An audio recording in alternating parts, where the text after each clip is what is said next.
Искате да станете велик художник, да направите революция в изобразителното изкуство, картините да се продават на баснословни цени. Това не е толкова трудно, колкото ви се струва.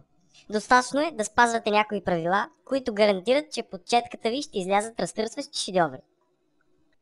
Променете външния си вид. Никой няма да ви взима на сериозно, ако не се обличате като художник. Пуснете брада.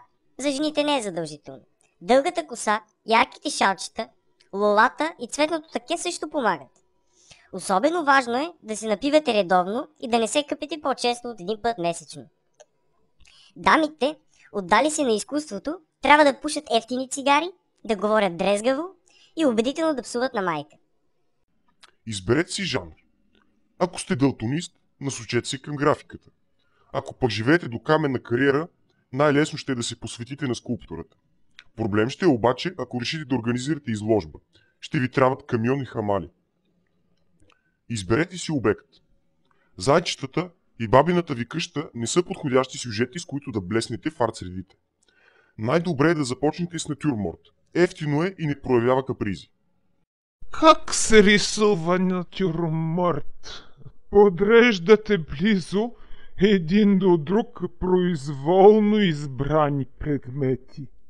Да речем чорап, кофичка от кисело мляко, дюля. Не използвайте марули, защото вехнати им опасно да се спаружат, преди да завършите творбата си. Важното е да подредите обектите така, че добре да ги виждате и да не си пречат. Ако сте естет, може и да ги поставите върху парче от старо перде за фон. Когато сте готов, вземете четката и очертайте контурите. Това става най-успешно, като положите съответния предмет върху листа, както се рисува детска ръчичка. После отцветете вътрешността с произволно избрани цветове. След като завършите произведението, може да изядете дюлята и да си обуете чорапа. Те вече са си изпълнили творческата си мисия. Как се рисува портрет? Напоследък този жанр става много популярен, особено в черноморските курорти. За да успеете обаче да си докарате по някой лев, е нужно да сте добър психолог. Цялата тънкост се състои в това да убедите клиента си, че поразително прилича на омлета, който сте нарисували. Това не е лесно, тъй като някои се обиждат и дори налитат на бой. Знаеме обаче, че изкуството иска жертви. Как се рисува автопортрет? Няма нищо по-лесно, твърди Ван Гог. Вземате остър нож, отрязвате си ухото и рисувате.